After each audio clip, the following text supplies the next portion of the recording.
नेपाल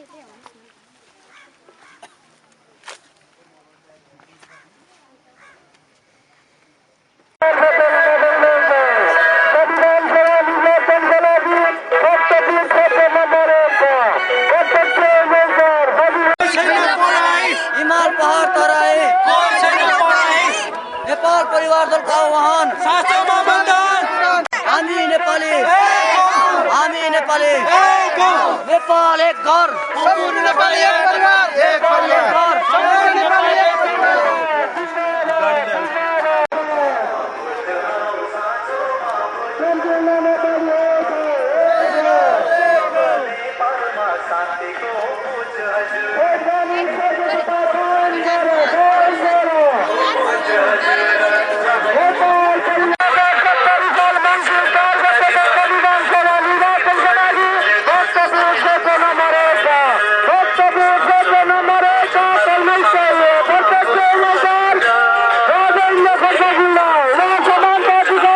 के गर्न सकिन्छ हाम्रो नेपाल परिवार दल भन्ने यस्तो शान्ति र सुशासन काम गर्नको निम्ति नेपाल परिवार दलकै खाँचो भएको हुनाले जनताहरूले पनि यसलाई ठुलो उत्साहको रूपमा लिइराख्नु भएको छ।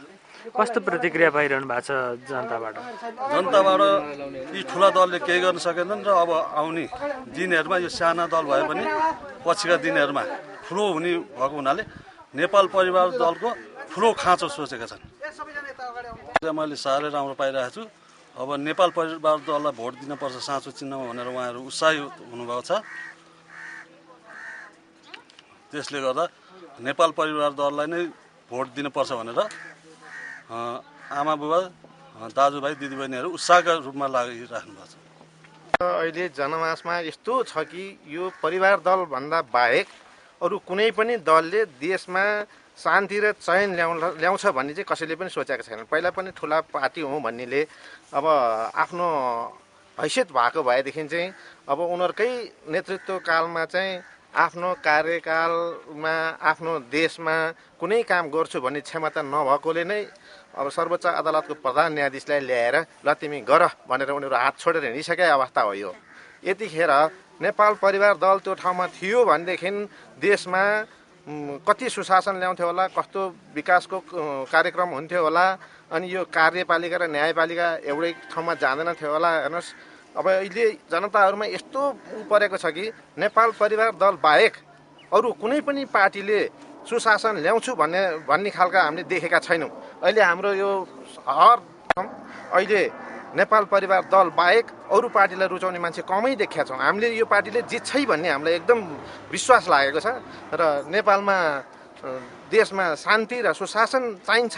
अब शान्तिबाटै समस्याको समाधान गर्छु भन्ने हो भने नेपाल परिवार दल बाहेक अरू कुनै पार्टीको पनि त्यस्तो देखेन। सबैले पार्टीले भन्छन् हाम्रो पार्टी नम्बर 1 बनाउने रे। म नेपाली काङ्ग्रेसबाट पनि गएँ, माओवादीबाट पनि गएँ, एमालेबाट पनि गएँ। उहाँहरूको चाहिँ भनाइ छ यो पार्टी चाहिँ नम्बर 1 पार्टी बनाउने। देश र जनताको बारेमा कसैले सोचेको देखेन। तर यो नेपाल परिवार दलको चाहिँ यस्तो विचार छ कि देश र जनता पहिलो प्राथमिकता। देश रहे जनता रहन्छन्, जनता रहे पार्टी रहन्छ। हामी पार्टी भन्दा अगाडि हामीलाई के छ त देश र जनता चाहिन्छ। जनता र देशको जोगाउनको लागि यहाँ शान्ति र सुशासन चाहिन्छ भन्ने हाम्रो मेन नारा छ र सबै जनताले अहिले नेपाल परिवार दल नै सबभन्दा राम्रो पार्टी भनेर मानेका छन्। नेपाल परिवार दललाई जिताऊ, नेपाल परिवार दल।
बाँचेका छैनन्। पहिला पनि पालो प्रधानमन्त्री भए, यो गर्छु त्यो गर्छु भने जनताको आँखामा सारो हाले, कसैले केही गर्न नसकेर अहिले कार्यपालिकाको काम न्यायपालिकालाई सर्लक्क छोडेर हिँडे, कसैले उ गर्न सकेनन्। हाम्रो यो नेपाल परिवार दल हामी जनता र देश र जनता पहिलो प्राथमिकता। हामी सम्पूर्ण नेपाली एक परिवार र नेपाल एक घर। नेपाल रहे हामी रहन्छौँ र जनता रहे पार्टी रहन्छ। हाम्रो पार्टी सबैभन्दा ठुलो होइन, हाम्रो लागि जनता सबैभन्दा ठुलो, हाम्रो देश सबैभन्दा ठुलो। हाम्रो देशमा 126 जाति रहेको देशमा चाहिँ जातीय राज्य बनाउँछु भनेर यो फोस्रो आश्वासन दिएर के यो देशलाई चाहिँ 126 भागमा विभाजन गर्न सकिन्छ? यो हुँदै नहुने कुरालाई आश्वासन दिएर जनतालाई छारो हाल्ने काम भइरहेको हुनाले हामी त के भन्छौँ भने यो नेपाल एक घर हो, हामी सम्पूर्ण नेपाली एक परिवार हो। देश रहे जनता रहन्छन्, जनता रहे पार्टी रहन्छ। म राजु भारती हुनुभन्दा अगाडि म नेपाली थिएँ। मेरो पार्टी यो नेपाल परिवार दल हुनुभन्दा अगाडि नेपाल रहे नेपाल परिवार दल रहन्छ। नेपाल परिवार दल चाहिँ सबैभन्दा ठुलो भन्न खोजे होइन मैले, तर पार्टीभन्दा ठुलो जनता हो, जनताभन्दा ठुलो देश हो। देश रहे जनता रहन्छन् र जनता रहे पार्टी रहन्छ। पार्टीलाई नै चाहिँ नम्बर 1 बनाउँछु भन्ने देश र जनताको हिसाब कसैले नगर्ने भएकोले हाम्रो यो नेपाल परिवार दलले चाहिँ देश र जनता नै पहिलो प्राथमिकता हो। नेपाल एक घर हो, हामी सम्पूर्ण नेपाली एक परिवार हो। हाम्रो देशको विभिन्न अशान्तिहरूलाई शान्ति गराउनलाई हामी शान्तिबाटै समाधान खोज्नुपर्छ। अब हाम्रो लडाइँ भने वैचारिक लडाइँ हो। कसैले पहिला जस्तो त बन्दुक लिएर खुकुरी लिएर जनताको घाँटी रेटेर गर्ने लडाइँ होइन। हामी वैचारिक लडाइँ गर्छौँ। हामीले अहिले ढिलो होला, हामीले बुझाउन सक्नु नसक्नु, उहाँहरूले बुझ्न सक्नु नसक्नुमा फरक छ। तर एक दिन न एक दिन देशमा शान्ति चाहन्छन् भने नेपाल परिवार दल नै उहाँहरूले रोज्नुहुन्छ र नेपाल परिवार दल नै सबैभन्दा ठुलो पार्टी हुन्छ। एक दिन न एक दिन देशलाई शान्ति चाहिन्छ। शान्तिबाटै देशको समस्याको समाधान हुन्छ। यहाँ कुटेर लुटेर कसैलाई बन्दुक देखाएर कसैलाई छुरी घसेर हामी अगाडि बढ्ने खोज्ने मान्छे होइन। हामी शान्तिवादी पार्टी हो। हाम्रो पार्टीको उद्देश्य नै देश र जनता पहिलो प्राथमिकता हो। हामी पार्टीलाई ठुलो भन्न चाहँदैनौँ, देशको जनतालाई ठुलो भन्न चाहन्छौँ, देश ठुलो भन्न चाहन्छौँ। हामी नम्बर 1 नेपाल बनाउन चाहन्छौँ, नम्बर 1 नेपाली बन्न चाहन्छौँ। तर हामी नम्बर 1 पार्टीको ढिलो होस् छिटो होस् नेपाल परिवार दल बाहेक कुनै पनि पार्टीले देशमा शान्तिपूर्ण ढङ्गले देशको समस्याको समाधान गर्नेवाला छैनन्। त्यही भएर म यो पार्टीमा कटिबद्ध भएर लागिरहन्छु। देश र जनताको लागि केही गरिरहन्छु। म कुनै न कुनै हिसाबले उहाँहरूको सेवा गरिरहन्छु भन्ने मेरो उद्देश्य छ।